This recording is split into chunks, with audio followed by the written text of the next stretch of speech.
Good morning, everybody. We have with us again Judge Andrew Napolitano, a man that knows the Constitution and the Bill of Rights, writes about it, talks about it, and really discusses what's going on, I guess disgusting what's going on with the Bill of Rights and the Constitution and how they keep robbing us of our rights. And Judge, you have a new article coming out tomorrow. It's called Killing the Constitution. And you talk about how in East Germany, how they had everybody spying on everybody else, and that's what's really happened in America, in East Germany before the wall came down and the commies left.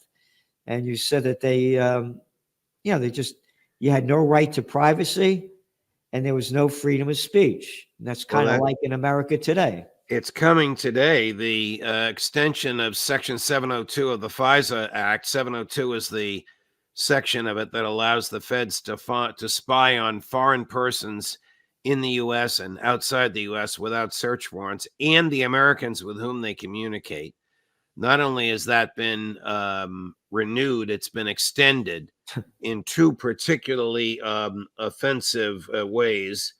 Congress voted down by one vote. It was 212 to 212 in the House, and Mike Johnson, the Speaker of the House, left the chair to come down and vote and break the tie. What was the issue that he voted against? Requiring a search warrant before the FBI can get their hands on what the intelligence community scoops up when they're surveilling communications between Americans and foreign persons. So the FBI does not need a search warrant. They just cut a hole in the First Amendment, in the Fourth Amendment. This statute also requires your cable installer to spy on you by connecting the feds to your cable system. And if he tells you that the feds have asked him to do that and he's done it, he can be prosecuted for revealing it to you. So in one vote, they attacked the warrant requirement of the Fourth Amendment, the right to privacy, and they attacked the freedom of speech in the First Amendment. Each of these reprehensible extensions passed by one vote in the House of Representatives and by one vote in the Senate. It's disgusting. Congress took an oath to preserve, protect, and defend the Constitution. I have often thought, you and I have talked about this on air and off, that the intelligence community has dirt on members of Congress and has subtly reminded them of that when it comes time to cast these votes. Who could possibly vote against a warrant requirement when you already took an oath to the Constitution, which requires the warrant? Well, yet these people did it. I listened to the debate.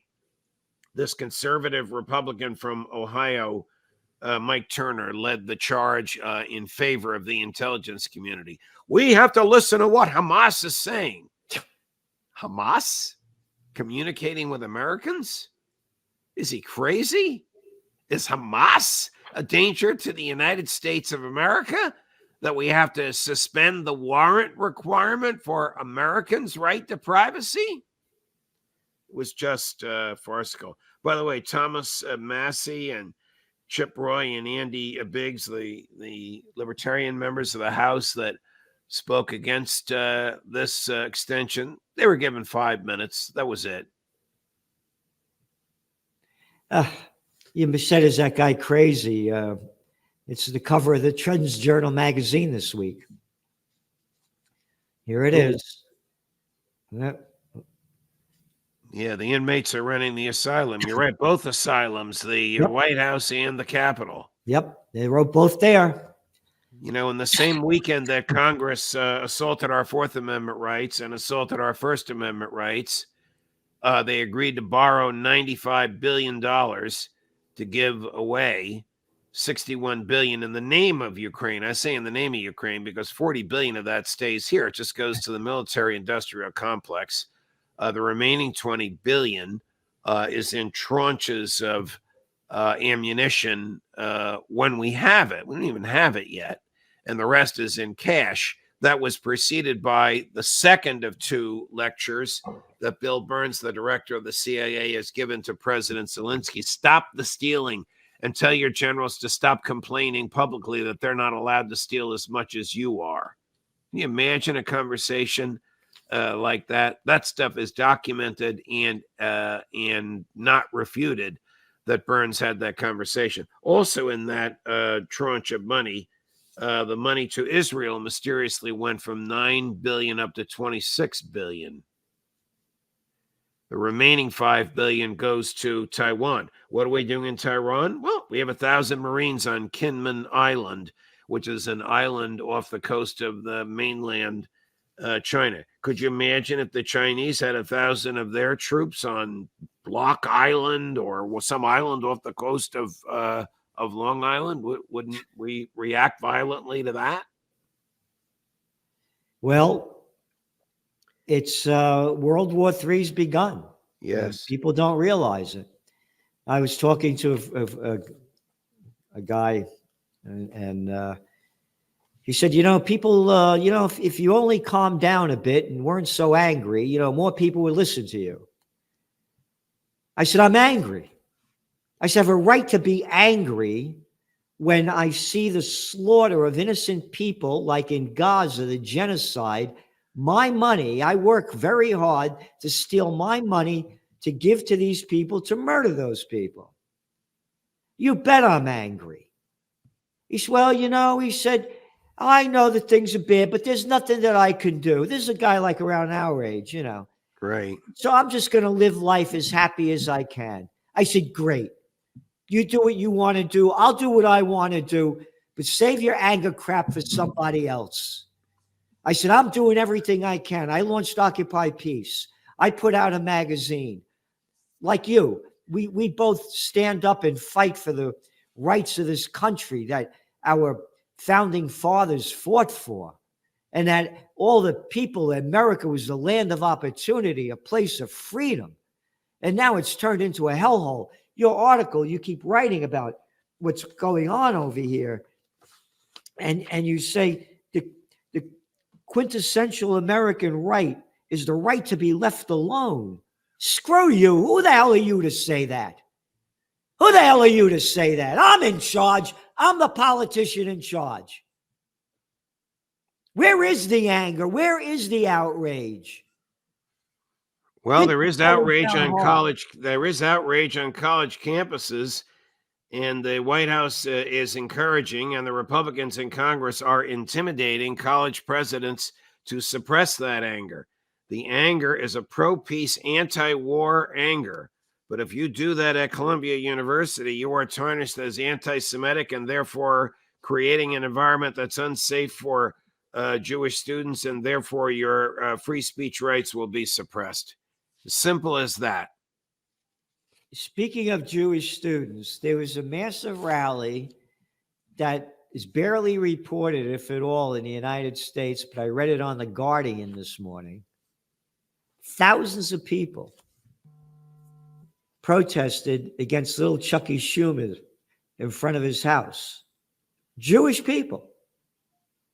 And over 300 got arrested. For what? For protesting. Little Chucky Schumer. Well, Schumer engineered all the money to Israel and Ukraine and engineered the assaults on the Fourth Amendment and the First Amendment. Even if he hadn't, those people have the right to protest whatever they want. They're locking up people like crazy now. Again, this is an article from the World Socialist website. Biden launches police state crackdown at U.S. universities. The developments over the past week marked a political turning point. The Biden administration, in alliance with his fascist-led Republican Party, has moved to criminalize political opposition to the Gaza genocide, currently centered on campuses, through a massive police state mobilization.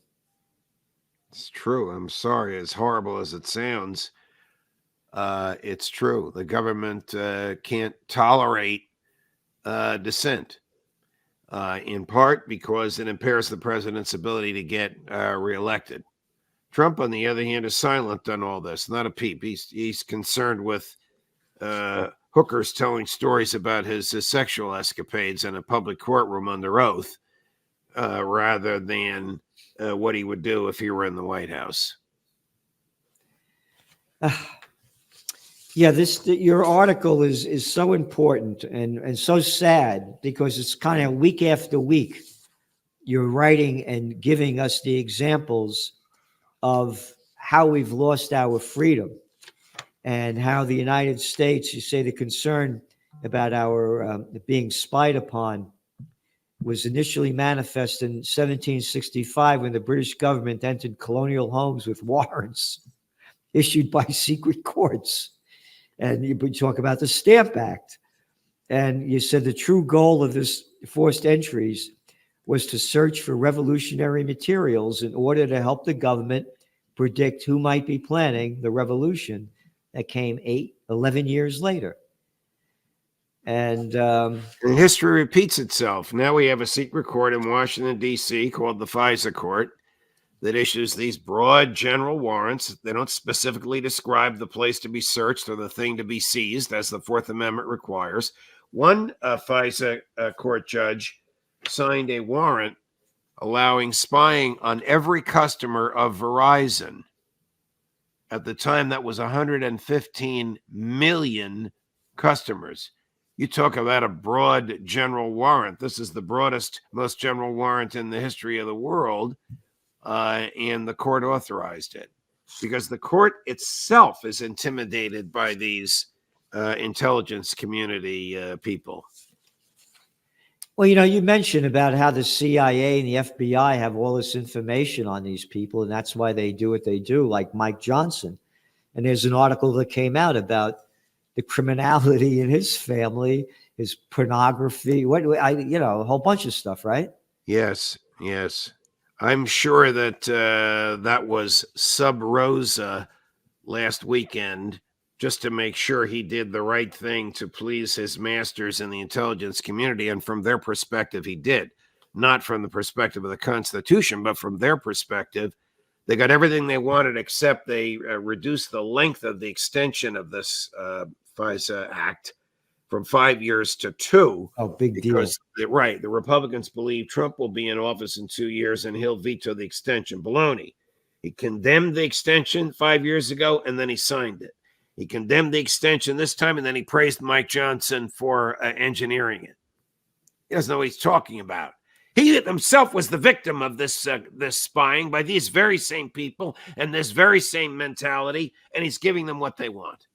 And you know why? Because they have dirt on him. Yeah. And again, the inmates are running the asylum. Nice. These are crazy, demonic people. Look at what happened when I was just talking about little Chucky Schumer. This is the little clown boy that went out with the big lie, trying to make the American people. Again, look at this clown. There he is. Yeah. An arrogant, and I call it right to his face, an arrogant piece of shit. Oh. That's all they are. They forgot 2 words: public servant.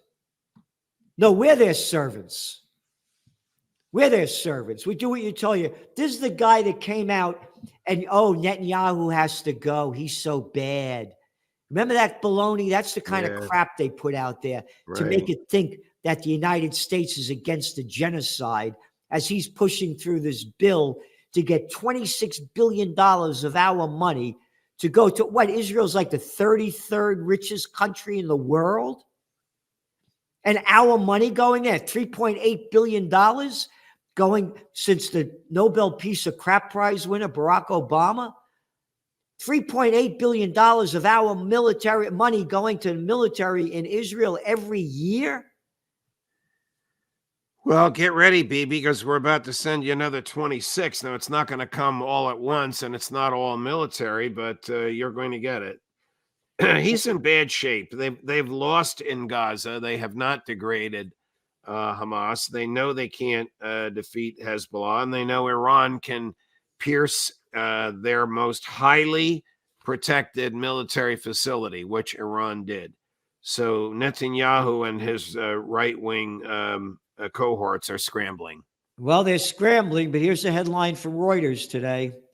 Israel steps up strikes across Gaza, orders new evacuation in north. Let's go back to when this began after the Hamas attack on October 7th. Everybody from the north leave. Remember that? Right, no, right. Go to the south and you'll be safe there. Yeah. So they did that, and now he's about to invade the south. Yep. It's a criminal gang. It's an apartheid regime engaged in genocide. It's hard to find words strong enough to condemn the immorality and unlawfulness of the Netanyahu regime. Apartheid regime. What'd you say?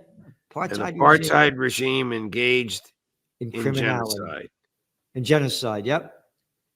In front of everybody's eyes, and our money going to do it. Correct. Where is the outrage? Under the law, we are as culpable as war criminals as they are. Nobody's going to prosecute Biden because he can't remember what day it is. But Tony Blinken and Jake Sullivan could easily be prosecuted by some future administration for war crimes. Oh, no, because Blinken denies U.S. double standard over alleged Israeli rights abuse. I saw that. I played that so-called denial yesterday on my show. It's laughable, utterly laughable. Tell us about it.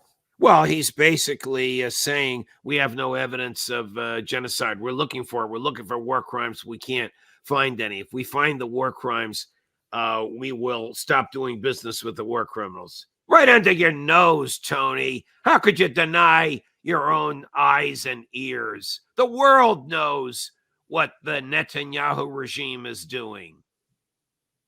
Don't raise your voice, Judge. Don't be angry. I forgot your friend is going to come down on me. Your former friend, whoever he is going to come down on me because I was angry. Sorry. Yeah. and again, they asked Biden, Greenberg Iceberg, what's the difference? They asked Blinken. That's an old joke, Greenberg Iceberg. Right. But anyway, go ahead. I'm sorry. They asked Blinken about, is there a double standard when applying U.S. law allegations of abuses by the Israeli military in Gaza? And he said, no. He said, do we have a double standard? The answer is no. And then he talks himself down into a rabbit hole. Yep. Could you imagine but this is what I'm saying. It's the arrogance of these people. Yeah. They would never say this to you face to face, man to man. Never. How I wish I could interrogate them under oath. I mean, this guy's lied under oath many times because many of the tranches of weapons that went to Israel were without explicit authorization by Congress. Under the law, the U.S. can do that if the Secretary of State certifies in writing and under oath, that it's a national security emergency of the United States of America. I would defy Tony Blinken to explain to me how giving all this money to Netanyahu to kill civilians is a national security emergency of the United States. Well, you forget. He went to Dalton. I went to Harvard. My daddy was the ambassador to Hungary, and my uncle was the ambassador to Belgium. You're just a little nothing of a boy from, Jersey City? Yeah, you don't count. Don't you know who I am? I'm a member of the club. I've been sucking off the public tit my whole life. These are the arrogant people that are running and ruining our lives. Yes. There better be out. Where are the billionaires? Could you imagine if the billionaires were coming out for peace? Could you imagine? Wow. Not a penny for peace in the billionaires? Silence. They must own stock in the military-industrial complex, and they want this stuff to go on. I hate to impugn their morality, but that's got to be it. Judge, I am very concerned. I'm a trend forecaster, and and this World War III is going to continue to escalate. They just made it very clear by the $95 billion that we sent to Israel, Taiwan, and Ukraine. And Netanyahu knows he's in trouble. And you know what I say, when all else fails, they take you to war. He's escalating the wars against Hezbollah. In Lebanon, he's going to escalate him in Syria, and he's going to escalate it in Iran. I will bet anything on it. Well, he desperately wants a war with Iran with U.S. backing. Yep. He believes that will erase the memories of his failures on October 7th and his slaughters of the Gazan people. And he's created a straw man there. The Iranians don't have a nuclear weapon. Everybody in the nuclear community, no matter which side of the ideological spectrum you're on, just ask Ritter. He'll tell you this. This is his field. Everybody in the nuclear arms community recognizes that Iran does not have a nuclear weapon. This is all Emmanuel Goldberg. Do you remember Emmanuel Goldberg? He was the fictional big brother in 1984 that the people would shake their fists at in movie theaters and were told to hate, and that the government was waging war against Emmanuel Goldberg. Turned out that he didn't exist. It was just made up by the government. Iran, as the boogeyman, is made up by Israel so that Bibi can get his domestic policies off the failures off the front page. He's a monster. Yep.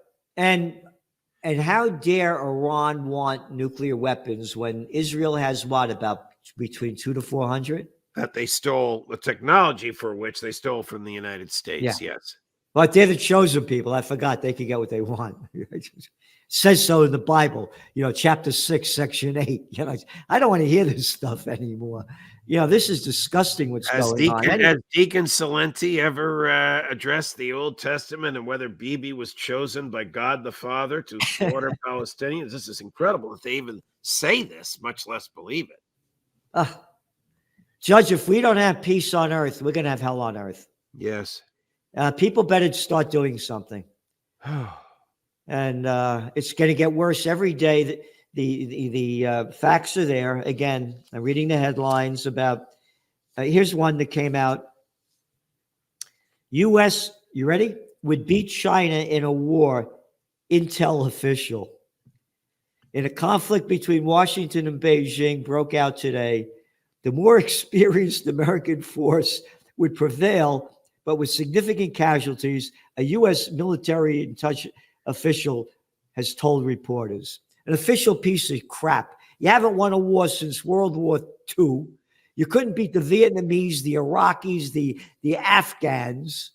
You're going to beat China with the largest naval force in the world? China would prevent us from ever even reaching Taiwan. Yeah. And going back to the fear that I have is that when Iran struck back at Israel, after Israel bombed their consulate in Damascus, Syria, and killed top commanders and several civilians, a dozen or so, when they struck back, I cannot tell you how many people told me about, I was out and all of a sudden my friends started calling me and they said, Iran is attacking Israel. I was at a party and it was a big deal that Iran attacked Israel. So what I'm saying to you, and you had just said, Netanyahu wants the United States to support its war against Iran. And when they do, the American people will swallow the crap and they'll support it. I'm sorry to say that I think your prediction is true, because we always do. We always do. The anti-war side is always the minority, no matter how correct they are morally and historically. Look at Vietnam. The anti-war side was mocked, belittled, drafted, arrested. They were right, and the government was wrong. Just like what they're doing now to the students. Correct. How about another Kent State? Oh, God. Right? I hope it doesn't come to that. Well, yeah, I'm telling you, if we don't stop this is serious. I'm heartbroken. And it's right in front of everybody's. You look at the pictures of what they're doing in Gaza, you can't believe this stuff. Right. The bombed out buildings. We're getting Hamas. Hamas was living in there. Yeah, they were on the second floor. I mean, who are you talking to over here? They just Hamas. uncovered a mass grave of 300, many of which were naked and their hands tied behind their backs, and they had been murdered execution style. Yep. Women and children. Yep. We have it in the Trends Journal. Unfortunately, this week we wrote all about it. Yep. Biden urged Congress to act on Israel. He says, you ready? Iran's aim is, quote, to destroy Israel forever. That's the out of the mouth of bullshit Biden, 5 draft deferments, but loved every war since he's been sucking off the public tit for over 60 years. And whose uncle was devoured by cannibals. You heard this latest lawsuit. I think they put him on a spit. They roasted him first. God. This is, I'm telling you, the Can't make this up. I know the inmates are running the insane asylum. It's an insane asylum. Congress and the White House in front of everybody's eyes. Yes. Judge, thanks so much for being on. You're welcome, Gerald. Thanks for having me on. Thanks for all you do to expose what the government is doing. And thank you for what you do. And everybody go to Judging Freedom. The people that he has on are Judging Freedom at levels you will not find anywhere, any place. Your guests from, Scott Ritter, McGregor, Professor Sachs. Giraldi today. Oh, Giraldi today. What time? 3:00 Eastern. He's okay. See you then. All right. Thank you. Bye-bye. Bye-bye.